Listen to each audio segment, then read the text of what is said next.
अस्सलामुअलैकुम dear students, welcome to science guider. आज हमने क्या पढ़ना है? आज हमने चैप्टर 2 इनऑर्गेनिक पार्ट का हाइड्रोजन का लेक्चर नंबर 2 स्टडी करना है। और टॉपिक क्या है हमारे पास? टॉपिक है हमारे पास इंडस्ट्रियल प्रिपरेशन ऑफ हाइड्रोजन। ठीक है, लेक्चर नंबर 1 में हमने क्या पढ़ा था? लेक्चर नंबर 1 में हमने ये पढ़ा था, हाइड्रोजन के बारे में पढ़ा था, उसका इंट्रोडक्शन पढ़ा था, फिर पोजीशन ऑफ हाइड्रोजन डिस्कस की थी पीरियोडिक टेबल के अंदर डिफरेंट ग्रुप्स के अंदर। ठीक है, आज जो हमने पढ़ना है वो प्रिपरेशन पढ़नी कि हाइड्रोजन गैस को लैब में किस तरह से या इंडस्ट्री में किस तरह से बनाया जाता है। ठीक है, लेबोरेटरी प्रिपरेशन वो होती हैं जो लैब में की जाती हैं, और इंडस्ट्रियल प्रिपरेशन होती है जो बड़े पैमाने पर इंडस्ट्रीज में की जाती हैं। ठीक है, तो हमने ये पढ़ना है आज कि इंडस्ट्रियली हाइड्रोजन गैस को किस तरह से प्रिपेयर करते हैं। ठीक है, तो देखिए, in industry hydrogen is manufactured by. अब इंडस्ट्री में हाइड्रोजन को डिफरेंट तरीकों से प्रिपेयर किया जाता है। रॉ मटेरियल्स कौन कौन से यूज़ किए जाते हैं? रॉ मटेरियल्स यानी कि कौन कौन से वो केमिकल्स, कौन कौन से मटेरियल्स यूज़ किए जाते हैं हाइड्रोजन गैस को बनाने के लिए? तो उनमें मोस्टली 3 कंपोनेंट्स यूज़ करते हैं। वाटर यानी स्टीम यूज़ करते हैं, नेचुरल गैस यानी कि मीथेन गैस CH4 यूज़ की जाती है, और अमोनिया NH3 गैस यूज़ की जाती है। ठीक है,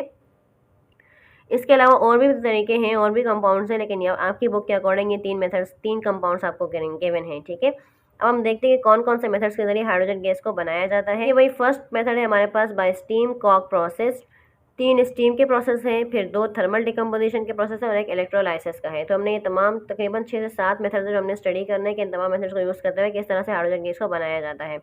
तो फर्स्ट हमारे पास क्या है? By passing steam over Coke, या ओवर कोक या ऑन कोक। ठीक है, तो देखिए भाई, स्टीम किसको बोलते हैं? भाप को बोलते हैं, वाटर वेपर्स को बोलते हैं। ठीक है, इसके अलावा कोक किसको बोलते हैं? Purest form of carbon Coke कहलाती है। ठीक है, जो कोल से बनाई जाती है, कोयले से बनाई जाती है। इसको स्टीम कोक प्रोसेस भी बोलते हैं, या bypassing steam over red hot over Coke. ये वाला इस मेथड का नाम ये भी है और ये भी नाम है। ठीक है, तो दोनों नामों से है, तो आपको यही मेथड एक्सप्लेन करना है जो हम ये पढ़ेंगे। ठीक है, तो देखिए भाई, हो क्या रहा है, क्या कर रहे हैं हम इस मेथड के अंदर? बाईपासिंग स्टीम ओवर कोक, हम कोक से क्या कर रहे हैं? स्टीम को पास करवा रहे हैं। ठीक है, लेकिन ये कोक किस कंडीशन में? ये रेड हॉट कॉक है। ठीक है, bypassing steam over red hot coke, हमने क्या किया? हमने कोयले को यानी कोक को बिल्कुल लाल सुर्ख किया हुआ है जलाकर। ठीक है, उसको रेड हॉट कॉक किया हुआ है। इस मेथड में क्या करते हैं, जो कोक होती है हमारी, उसको रेड हॉट किया होता है। ठीक है, रेड हॉट कोक के जरिए क्या करते हैं? रेड हॉट कोक से जब स्टीम को पास करवाते हैं, यानी पानी को पास करवाते हैं, वाटर वेपर्स को वो पास करवाते हैं, किस टेम्परेचर पे? 1000 डिग्री सेंटीग्रेड पे। तो हमें क्या प्रोडक्ट मिलता है? हमें मिलता है हाइड्रोजन गैस, और साथ में कार्बन मोनोऑक्साइड का मिक्सचर मिलता है। ठीक है, हमें क्या चाहिए? देखिए, हमें हमेशा उस चीज़ पर फोकस करना है जो हमें हमारा प्रोडक्ट चाहिए। हमें हमारा प्रोडक्ट चाहिए हाइड्रोजन गैस। हमें इस सेक्शन में क्या मिला? जब हमने स्टीम को पास करवाया रेड हॉट कॉक से, यानी कार्बन से, जब हमने कोयले से, रेड हॉट कोयले से जब हमने स्टीम को पास करवाया, टेम्परेचर कितना रखा? 1000 डिग्री सेंटीग्रेड। हमें क्या मिला? हमें गैसेस का मिक्सचर मिला, और ये मिक्सचर ऑफ गैसेस क्या कहलाता है? वाटर गैस कहलाता है। वाटर गैस किस किस गैस का मिक्सचर होता है? Carbon monoxide and hydrogen gas का। ये आपको याद रखें, क्योंकि वाटर गैस पे अलग से क्वेश्चन भी आता है, उसका फॉर्मूला भी पूछा जाता है समटाइम्स। ठीक है, कोक से जब हमने स्टीम को पास हुआ हुआ 1000 डिग्री सेंटीग्रेड, तो हमें क्या मिला? मिक्सचर ऑफ गैसेस मिली, जो कि क्या है? वाटर गैस है। लेकिन क्योंकि हमें हाइड्रोजन गैस, हमें इसमें से हाइड्रोजन गैस को सेपरेट आउट करना है, तो हम क्या करेंगे? हमें जब भी जिस मेथड के जरिए भी अगर हमें वाटर गैस मिलेगी, तो हमने उसमें से हाइड्रोजन गैस को सेपरेट, क्योंकि हमारा डिजायर्ड प्रोडक्ट क्या है? Hydrogen gas. तो हमें हाइड्रोजन गैस को अलग से निकालना है। तो हाइड्रोजन गैस को एक्सट्रैक्ट करने के लिए 2 मेथड्स को एक्सप्लेन किया गया है। जब भी हमें वाटर गैस मिलती है, हम 2 मेथड्स को यूज़ करते हैं हाइड्रोजन गैस को उस मिक्सचर से निकालने के लिए। पहला मेथड कहलाता है हमारे पास बायोलिक्विफिकेशन, और दूसरा मेथड कहलाता है हमारे पास बायोऑक्सीडेशन बोश प्रोसेस। ठीक है, तो देखो करते क्या है बायोलिक्विफिकेशन में? जैसे कि नाम से समझ में आ रहा है, कुछ लिक्विफिकेशन है, किसी लिक्विड की बात हो रही है, किसी चीज़ को लिक्विड फॉर्म में कन्वर्ट करने की बात हो रही है। ठीक है, water gas cooled up to -200 degree. अब हम लोग क्या करेंगे? जो हमें मिक्सचर मिला था ऊपर वाटर गैस का, हम उसको कूल करेंगे -200 डिग्री सेंटीग्रेड टेम्परेचर के ऊपर। तो कूल करने की वजह से क्या होगा? कार्बन मोनोऑक्साइड क्या हो जाएगी? लिक्विड फॉर्म में कन्वर्ट हो जाएगी, तो हमें हाइड्रोजन गैस अलग से मिल जाएगी। ठीक है, लेकिन अब भी जो हमें हाइड्रोजन गैस मिलेगी, उसमें अब भी कुछ ट्रेसेस बाकी हैं, यानी कुछ रिमेन्स बाकी है, कुछ अमाउंट अभी भी बाकी है कार्बन मोनोऑक्साइड की। जो हमें हाइड्रोजन गैस ऊपर मिली है, उसमें अभी भी कार्बन मोनोऑक्साइड मुकम्मल तौर से उसमें से नहीं निकली, कुछ अमाउंट उसकी अभी भी बाकी है। ट्रेसेस मतलब थोड़ी बहुत अभी भी उसके जो है वो असरा, उसके जो है वो इफेक्ट्स हैं, थोड़े बहुत उसके अभी भी क्वांटिटी जो है वो हाइड्रोजन गैस के साथ मौजूद है। हमें उसको भी निकालना है, क्योंकि हमें जो भी प्रोडक्ट चाहिए होता है ना, वो बिल्कुल प्योर फॉर्म में चाहिए होता है। ठीक है, एटलीस्ट 95 या 99% प्योर। तो हम क्या करेंगे? हाइड्रोजन गैस को मज़ीद प्योरीफाई करने के लिए उस मिक्सचर को, यानी हाइड्रोजन गैस को क्या करेंगे? हम उसका मज़ीद ट्रीटमेंट करवाएंगे, मज़ीद उसका रिएक्शन करवाएंगे, किसके साथ? सोडियम हाइड्रोक्साइड के सोल्यूशन के साथ, कास्टिक सोडा के साथ। ठीक है, NaOH का हमने सोल्यूशन बनाया होगा। तो जो हमारे पास हाइड्रोजन गैस आई है, जिसमें अब भी हमारे पास कार्बन मोनोऑक्साइड के ट्रेसेस हैं, यानी थोड़ी बहुत कार्बन मोनोऑक्साइड अब भी मौजूद है, हम उस हाइड्रोजन गैस का रिएक्शन करवाएंगे किसके साथ? सोडियम हाइड्रोक्साइड के सोल्यूशन के साथ। तो क्या होगा? जब मज़ीद उसमें कार्बन मोनोऑक्साइड गैस होगी, वो भी लिक्विफाई हो जाएगी, और हमें प्योर क्या हो जाएगी? हाइड्रोजन गैस मिल जाएगी। ठीक है, रिएक्शन आप देख लो, कार्बन मोनोऑक्साइड का हमने NaOH से रिएक्शन करवाया तो हमें क्या मिला, सोडियम फॉर्मेट मिला, HCOONA। इस कंपाउंड का नाम है सोडियम फॉर्मेट। तो जब CO जो हमारे पास मजीद जो मौजूद थी हाइड्रोजन गैस के अंदर, उसने NaOH से रिएक्शन करके क्या बनाया, सोडियम फॉर्मेट। इस तरह से जो है हमारे पास कार्बन मोनोऑक्साइड जो मजीद थी वो भी निकल गई और हमें हाइड्रोजन गैस बिल्कुल प्योर फॉर्म में अलग से हासिल हो जाती है। ठीक है, तो जब भी हमें वाटर गैस का मिक्सचर मिलेगा हम उनमें ये दो मेथड्स अप्लाई करेंगे अपने हाइड्रोजन गैस को अपने डिजायर प्रोडक्ट को हासिल करने के लिए प्योर फॉर्म में। उसमें एक मेथड बाय लिक्विफिकेशन है और दूसरा मेथड हमारे पास क्या है, बाय ऑक्सीडेशन प्रोसेस, जिसको बोश प्रोसेस भी कहा जाता है। प्रोसेस देखो, इसको बोश प्रोसेस इसलिए बोलते हैं कि ये जो साइंटिस्ट है इन्होंने इस मेथड को एक्सप्लेन किया था। ठीक है, ये साइंटिस्ट का नाम है बोश प्रोसेस। भाई ऑक्सीडेशन देखो, ऑक्सीडेशन क्या है, हमने जैसे कि हमने अपनी केमिस्ट्री में पहले से पढ़ा हुआ है, हमारी बेसिक्स की चीज़ें हैं कि ऑक्सीडेशन किसको बोलते हैं। ऑक्सीडेशन की हमने 2-3 डेफिनेशंस पढ़ी थी, इस तरह रिडक्शन की भी हमने 3 डेफिनेशंस पढ़ी थी। ठीक है, तो जब लफ्ज़ ऑक्सी जहाँ पर भी आता है इसका मतलब ऑक्सीजन की बात हो रही है, तो हमने ऑक्सीडेशन की 3 डेफिनेशंस पढ़ी हुई हैं। ठीक है, कि भाई addition of oxygen oxidation reaction कहलाता है, loss of electron oxidation reaction कहलाता है। ठीक है, इसके अलावा रिमूवल ऑफ हाइड्रोजन भी ऑक्सीडेशन रिएक्शन कहलाता है। ठीक है, यहाँ जो हमने अप्लाई करना है ऑक्सीडेशन का कॉन्सेप्ट वो है एडिशन ऑफ ऑक्सीजन। हमने क्या करना है, ऑक्सीजन को ऐड करना है अपने मिक्सचर के अंदर। ठीक है, अब हम ये क्यों कर रहे हैं, तो देखो it's the most suitable method use for the separation of H2 gas. ये बहुत ज़्यादा यूज़ किया जाने वाला बहुत सुटेबल मेथड है वाटर गैस से हाइड्रोजन गैस को अलग करने के लिए। इसमें करते क्या है, in this process water gas created with more steam. इस मेथड में हम लोग करते क्या है कि वाटर गैस का हम मजीद रिएक्शन करवा रहे हैं, किसके, हम वाटर गैस को हम मजीद स्टीम से पास करवा रहे हैं, टेम्परेचर दे रहे हैं 500 डिग्री सेंटीग्रेड। ठीक है, ऑक्सीडेशन में करते क्या है, ऑक्सीडेशन में मजीद स्टीम पास करवाई जाती है मिक्सचर ऑफ वाटर गैस, यानी वाटर गैस से मजीद स्टीम को पास करवाते हैं और टेम्परेचर क्या रखते हैं 500 डिग्री सेंटीग्रेड। और साथ साथ कैटलिस्ट को भी प्रोवाइड किया जाता है। कैटलिस्ट क्या होता है, जो रिएक्शन को स्पीड अप करते हैं या स्लो डाउन करते हैं। ठीक है, यहाँ स्पीड अप करने के लिए कैटलिस्ट यूज़ किया गया है। 2 कैटलिस्ट में से कोई भी यूज़ कर सकते हैं, एक FeO है आयरन ऑक्साइड, दूसरा Cr2O3 है क्रोमियम ऑक्साइड। ठीक है, तो इन दोनों में से कोई भी कैटलिस्ट यूज़ कर सकते हैं। जब हम कैटलिस्ट की मौजूदगी में मजीद स्टीम पास करवाएंगे 500 डिग्री सेंटीग्रेड टेम्परेचर के ऊपर, तो हमें क्या मिलेगा, CO converts into carbon dioxide. Carbon monoxide क्या हो जाएगी, क्योंकि हमें वाटर के जरिए क्या मिल जाएगा, ऑक्सीजन मिल जाएगी। तो क्या होगी, कार्बन मोनोऑक्साइड किस फॉर्म में कन्वर्ट हो जाएगी, कार्बन डाइऑक्साइड में। और कार्बन डाइऑक्साइड क्या होती है, वाटर सोल्यूबल होती है, तो ये वाटर में सोल्यूबल हो जाएगी और हमें हाइड्रोजन गैस प्योर फॉर्म में अलग मिल जाएगी। ठीक है, रिएक्शन आप देख लो, हमारे पास वाटर गैस था, वाटर गैस को हमने ट्रीट किया स्टीम के साथ, किसकी मौजूदगी में, कैटलिस्ट की मौजूदगी में, और टेम्परेचर हमने रखा 500 डिग्री सेंटीग्रेड। तो क्या हुआ, कार्बन मोनोऑक्साइड जो ऑक्सीडाइज हो गई with the help of water और क्या बना दिया, कार्बन डाइऑक्साइड, साथ में हमें हाइड्रोजन गैस प्योर फॉर्म में हासिल हो गई। ठीक है, तो जब भी हम स्टीम पास करवाएंगे रेड हॉट कॉक से में, तो हमें क्या मिलेगा, इस मेथड के अंदर वाटर गैस मिलेगी।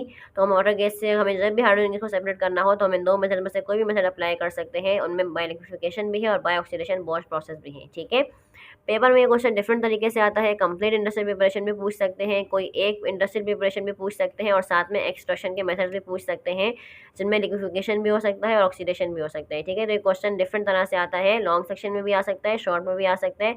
कंप्लीट प्रिपरेशन के स्टेप्स भी के मेथड भी पूछ सकते हैं और कोई एक मेथड भी पूछ सकते हैं विद द सेपरेशन मेथड्स। ठीक है, तो आपको ये पता होना चाहिए कि सेपरेशन मेथड्स कौन से होते हैं। वाटर गैस हमने किस तरह से हाइड्रोजन गैस को सेपरेट करना होता है, बाय लिक्विफिकेशन का मेथड यूज़ करके और बाय ऑक्सीडेशन का प्रोसेस यूज़ करके। ठीक है, तो ये तो हमारे पास पहला मेथड था। अब हम मजीद आगे देखते हैं, तो मजीद आगे कौन से मेथड्स हैं।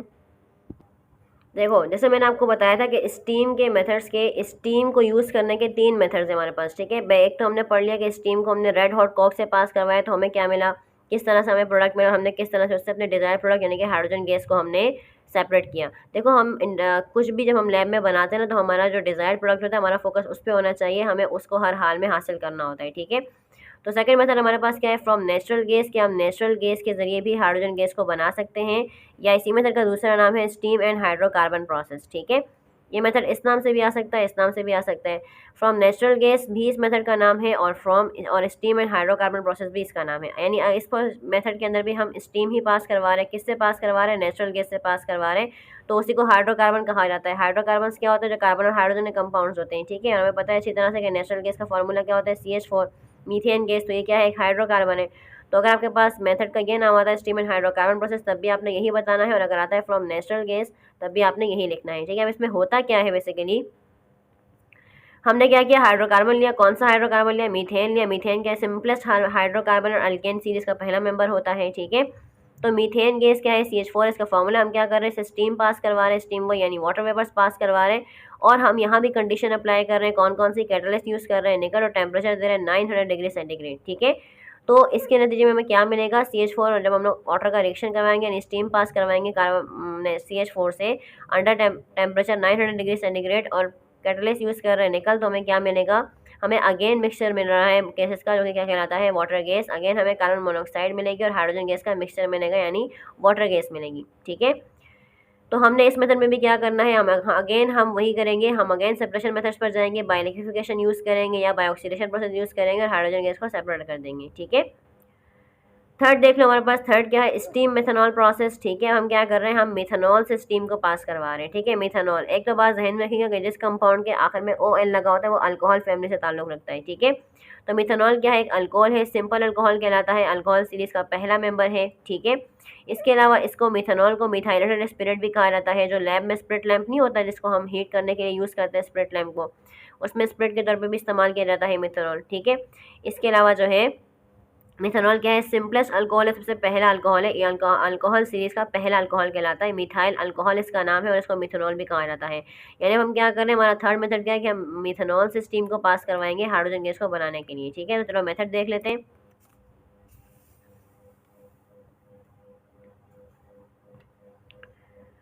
देखो हमने किया क्या है, हमने मिथाइल अल्कोहल का फार्मूला ये होता है CH3OH, ठीक है। OH ग्रुप जिसकी मेंबर के साथ लगा होता है वो अल्कोहल ग्रुप होता है, और अल्फाबेटिकली जिस सब्सटेंस के आखिर में OL लगा होता है वो भी अल्कोहलिक ग्रुप होता है, ठीक है। तो आपको पहचान पता होनी चाहिए। मिथाइल अल्कोहल, तो मिथाइल का फार्मूला होता है CH3 और OH अल्कोहल फैमिली से, ठीक है। तो मिथाइल अल्कोहल का फार्मूला होता है CH3OH। हम क्या कर रहे हैं, स्टीम को पास करवा रहे हैं मिथाइल अल्कोहल से, टेम्परेचर दे रहे हैं 250 डिग्री सेंटीग्रेड। तो हमें क्या मिलेगा, हमें मिलेगा कार्बन डाइऑक्साइड और साथ में हाइड्रोजन गैस। क्या होगा, जब हम मिथाइल अल्कोहल से स्टीम को पास करवाएंगे तो क्या होगा, हमारे पास कार्बन मोनोऑक्साइड कार्बन डाइऑक्साइड में ऑक्सीडाइज होकर कार्बन डाइऑक्साइड बना देगी और साथ में हाइड्रोजन गैस हमें सेपरेट होकर मिल जाएगी। अब इसमें हुआ क्या है, कार्बन डाइऑक्साइड चूंकि बनी है तो हमें अच्छी तरह पता है कार्बन डाइऑक्साइड क्या होती है, सोल्यूबल इन वाटर। तो जब वाटर में सोल्यूबल हो जाएगी तो हमें हाइड्रोजन गैस प्योर फॉर्म में मिल जाएगी, ठीक है। तो ये थे हमारे पास 3 स्टीम के प्रोसेस। अब हमारे पास जो आगे के 2 मेथड्स हैं वो क्या है, थर्मल डिकम्पोजिशन के मेथड्स हैं, ठीक है। हमारे पास जो स्टेप मेथड नंबर 4 है वो है थर्मल डिकम्पोजिशन ऑफ हाइड्रोकार्बन। अब हमने क्या करना है, हाइड्रोकार्बन की थर्मल डिकम्पोजिशन करनी है या मीथेन की थर्मल डिकम्पोजिशन करनी है, और इस मेथड को यूज़ करते हुए हम अपने डिजायर्ड प्रोडक्ट को यानी हाइड्रोजन गैस को हासिल कर सकते हैं। देखो पहले बात तो आपको ये पता होनी चाहिए कि थर्म का मतलब क्या होता है। थर्म का मतलब होता है हीट। वर्ड थर्म जहाँ पर भी आएगा इसका मतलब होता है हीट यानी टेम्परेचर। डिकम्पोजिशन का मतलब होता है ब्रेकिंग। हाइड्रोकार्बन मैंने ऊपर आपको एक्सप्लेन किया, कार्बन हाइड्रोजन कंपाउंड्स को हाइड्रोकार्बन बोलते हैं, ठीक है। तो हमारे पास जो है हाइड्रोकार्बन हम कौन सा यूज़ कर रहे हैं, तो वही अगेन मीथेन ही यूज़ कर रहे हैं। लेकिन अब यहाँ हम क्या कर रहे हैं, यहाँ हम स्टीम नहीं पास करवा रहे हैं बल्कि हम क्या कर रहे हैं, मीथेन की यानी हाइड्रोकार्बन की थर्मल डिकम्पोजिशन कर रहे हैं, यानी हीट देकर हम इस कंपाउंड को तोड़ रहे हैं, ठीक है। तो देखिए भाई, अब जब हम लोग बर्निंग करते हैं ना, तो बर्निंग यानी किसी भी चीज़ को जलाते हैं, हीट प्रोवाइड करते हैं, तो वो 2 तरह से होता है। एक हम in the presence of oxygen कर सकते हैं और एक हम in the absence of oxygen करते हैं। जो प्रोसेस हम हीटिंग का in the presence of oxygen करते हैं ना, उसको बोलते हैं कंबशन, ठीक है। और कंबशन में हमेशा क्या होता है, हाइड्रोकार्बन हमेशा प्रोडक्ट में हमें कार्बन डाइऑक्साइड गैस और वाटर देता है, वाटर वेपर्स देता है, ठीक है। लेकिन जब हम in the absence of heating करते हैं ना, इन द एब्सेंस ऑफ जब हम बर्निंग करते हैं तो वो कहलाती है थर्मल डिकम्पोजिशन, ठीक है। तो थर्मल डिकम्पोजिशन में होता क्या है, बेसिकली जो हमारा हाइड्रोकार्बन होता है वो खुद ही डिकम्पोज हो जाता है अपने अपने एलिमेंट्स के अंदर, ठीक है।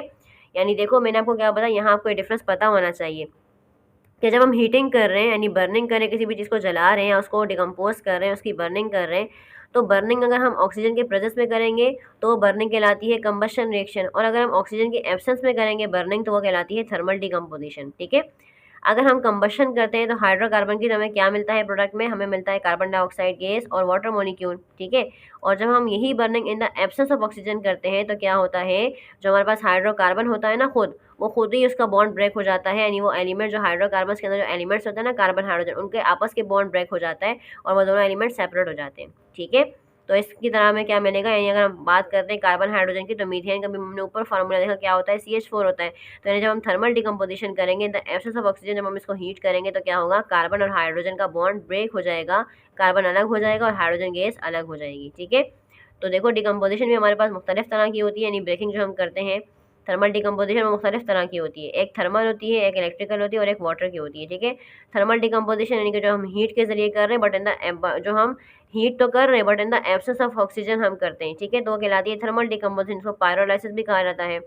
दूसरी हमारे पास होती है इलेक्ट्रिकल डिकम्पोजिशन को इलेक्ट्रोलाइसिस बोलते हैं, ठीक है। तीसरे हमारे पास क्या होती है वाटर डिकम्पोजिशन को हाइड्रोलाइसिस कहा जाता है, ठीक है। तो यहाँ हमको डिकम्पोजिशन का और थर्मल डिकम्पोजिशन और कंबशन का कॉन्सेप्ट समझ में आना चाहिए, तो हमने इस सेक्शन में यही देखना है। तो देखो जब हम हाइड्रोकार्बन की क्या कर रहे हैं, थर्मल डिकम्पोजिशन कर रहे हैं, तो क्या होगा, वही बात है कि हम in the absence of oxygen इसको बर्न कर रहे हैं, तो क्या होगा, अभी ऊपर हमने बढ़ा के इसके बॉन्ड ब्रेक हो जाएंगे। तो CH4 को जब आप बर्न करोगे, कितना टेम्परेचर दे रहे हो, 700 डिग्री सेंटीग्रेड, और ये काम in the absence of oxygen हो रहा है, और टेम्परेचर देंगे 700 डिग्री सेंटीग्रेड, तो इनके बॉन्ड क्या हो जाएंगे, ब्रेक हो जाएंगे, ठीक है। CH4 का बॉन्ड क्या हो जाएगा, इनका आपस का बॉन्ड क्या हो जाएगा, ब्रेक हो जाएगा। और जब इनका आपस का बॉन्ड ब्रेक हो जाएगा तो क्या मिलेगा, हमें कार्बन ब्लैक मिलेगा, कार्बन सॉलिड फॉर्म में मिलेगा, और साथ में हाइड्रोजन गैस रिलीज हो जाएगी, ठीक है। तो इस मेथड में हम डायरेक्टली हाइड्रोजन गैस को हासिल कर सकते हैं, ठीक है। तो आपको क्या है, कार्बन सॉलिड फॉर्म में आपको मिलेगा, तो इसीलिए इसको कार्बन ब्लैक कहा गया है। अब इस कार्बन ब्लैक का इस्तेमाल कहाँ कहाँ करते हैं, तो भाई इसको इस्तेमाल किया जाता है फिलर्स फॉर टायर्स, टायर्स को टायर्स में इस्तेमाल करते हैं फिलर्स के तौर पर।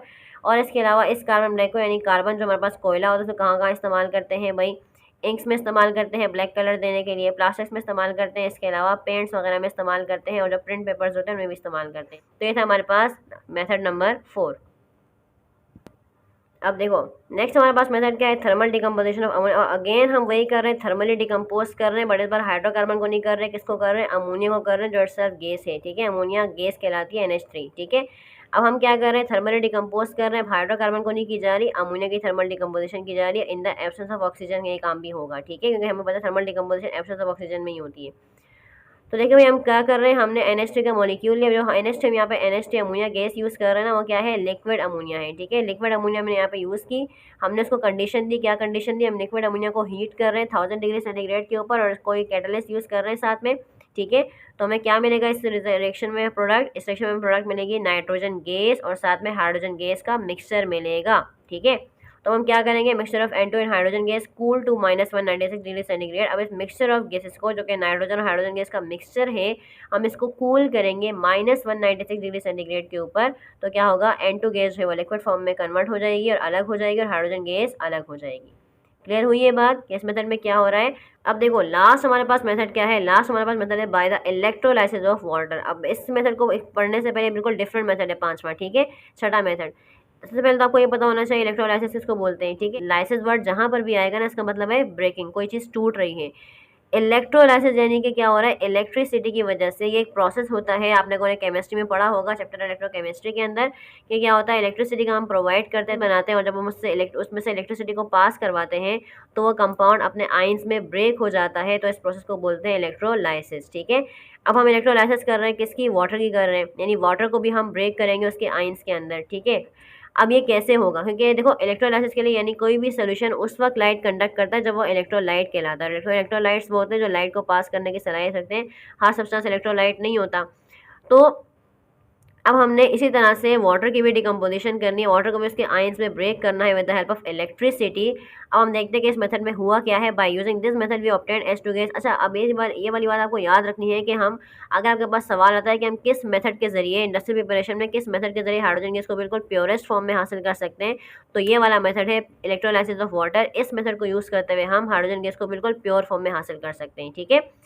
तो देखो भाई हम इस मेथड को यूज़ करते हुए हाइड्रोजन गैस को प्योर फॉर्म में हासिल कर सकते हैं, इसमें हम लोग करते हैं, लेकिन क्योंकि इलेक्ट्रिसिटी जिन ममालिक में बहुत महंगी होती है, तो उन ममालिक के अंदर हम हाइड्रोजन गैस को इलेक्ट्रिसिटी की मदद से प्रिपेयर नहीं कर सकते, ठीक है। Electricity pass water containing electrolyte. अब देखो हमारे पास जो हमें यहाँ मैं आपको एक बात बताती चलूँ कि जो वाटर है ना, हमारे पास जो प्योर वाटर होता है, यानी जो खालिश पानी, तो वो कभी भी लाइट पास नहीं करता, उससे कभी भी लाइट पास नहीं होती है, ठीक है। जब भी पानी के अंदर मिलावट होती है ना, मिनरल्स की या डिफरेंट और चीज़ों की, तो मिक्स जो पानी होता है वो लाइट पास कर सकते हैं, क्योंकि उसके अंदर मिक्सचर होता है, उसके अंदर कोई ना कोई चीज़ मिक्स हुई होती है, चाहे वो मिनरल्स होते हैं, चाहे वो आयंस होते हैं, चाहे वो एसिड या बेसिक प्रोडक्ट होता है, ठीक है। हम पानी के अंदर एक या तो एसिड के कुछ ड्रॉप्स डालेंगे या बेस के कुछ ड्रॉप्स डालेंगे, ताकि वो एज अ इलेक्ट्रोलाइट बिहेव करे, ठीक है, क्योंकि प्योर वाटर कभी भी लाइट को कंडक्ट नहीं करता। तो देखो हम करेंगे क्या, when electricity pass water containing electrolyte, हमने क्या किया कि पानी के अंदर पानी को एज इलेक्ट्रोलाइट हम यूज़ कर रहे हैं। वो इलेक्ट्रोलाइट कैसे बनेगा, जब हम उसके अंदर एसिड या बेस के कुछ ड्रॉप्स डालेंगे, ठीक है। जब हम एसिड और बेस के कुछ ड्रॉप्स डालेंगे तो पानी आयोनाइज होने में, एसिड और बेस के ड्रॉप्स पानी को आयोनाइज होने में हेल्प करेंगे। So water decomposes into hydrogen gas and oxygen gas, तो पानी क्या होगा, ब्रेक हो जाएगा हाइड्रोजन गैस में और ऑक्सीजन गैस में। हाइड्रोजन गैस हमें मिल जाएगी कैथोड के ऊपर, ऑक्सीजन गैस हमें मिल जाएगी एनोड के ऊपर। देखो इस मेथड में होता क्या है, इस तरह से हमारे पास एक सेल होता है, ठीक है। हम एक अपना बीकर लेते हैं, ठीक है, उसमें अपना डिज़ायर्ड सोल्यूशन लेते हैं, जो भी हमें जिस सोल्यूशन के अंदर हमें प्रैक्टिकल करना है, हमें जो प्रोडक्ट चाहिए ना, हम उसी का सोल्यूशन यूज़ करते हैं, ठीक है। उसी यानी ऐसे कंपाउंड का सोल्यूशन यूज़ करते हैं जिससे हमें हमारा प्रोडक्ट मिल सके, ठीक है। अब इसमें होता क्या है, इसमें 2 इलेक्ट्रोड्स को डिप किया हुआ होता है, ठीक है, और इन इलेक्ट्रोड्स को वायर के ज़रिए, बैटरी के ज़रिए कनेक्ट किया हुआ होता है, ठीक है। और ये हमारा बीकर है। अब हमने यहाँ पे सोल्यूशन यूज़ किया, किसका यूज़ किया, वाटर का यूज़ किया। इसमें क्या डाले, फ्यू ड्रॉप्स हमने किसके डाले, एसिड और बेस के डाले, ठीक है, ताकि पानी एज इलेक्ट्रोलाइट बिहेव करे और लाइट को पास कर सके। अभी जो 2 आपको ये रॉड नज़र आ रहे हैं ना, इनको इलेक्ट्रोड्स बोलते हैं, ठीक है, जो लाइट को पास करवाते हैं। इनकी वजह से हम लाइट को पास कर सकते हैं। एक प्लस होता है और एक माइनस होता है, एक कैथोड और एक एनोड होता है। फिर हम इनको वायर्स के जरिए कनेक्ट करते हैं और बैटरी के जरिए फिर हम करंट को सप्लाई करते हैं।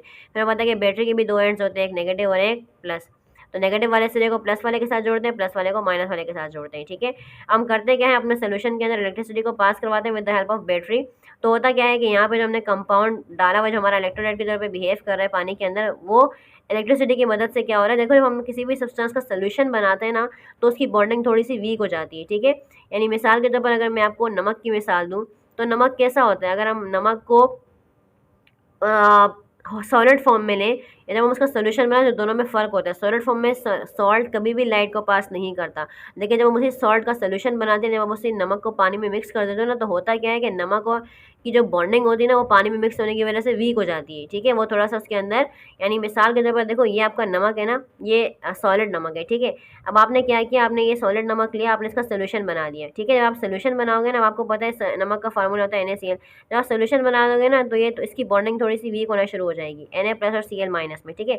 लेकिन जब आप इसमें से लाइट को पास करोगे ना, ठीक है, तो क्या होगा, लाइट में पास होने की वजह से मजीद इनकी बॉन्डिंग ब्रेक हो जाएगी, मजीद इनकी बॉन्डिंग टूट जाएगी और बहुत सारे इस कंपाउंड के अंदर Na+ बनेंगे और बहुत सारे Cl- बनेंगे।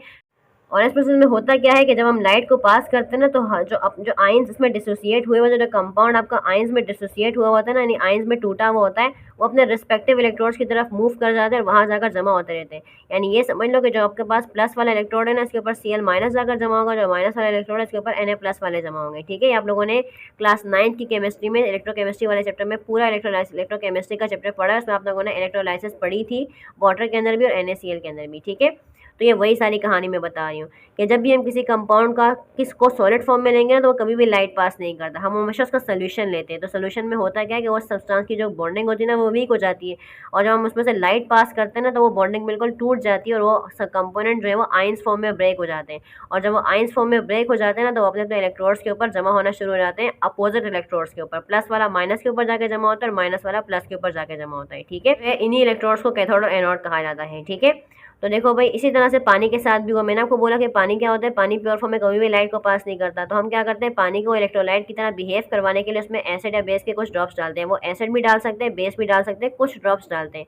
वो ड्रॉप्स इसलिए डालते हैं ताकि पानी की जो बॉन्डिंग है पानी में मिक्सिंग हो जाए, और जब पानी की बॉन्डिंग है वो थोड़ी सी वीक हो जाए।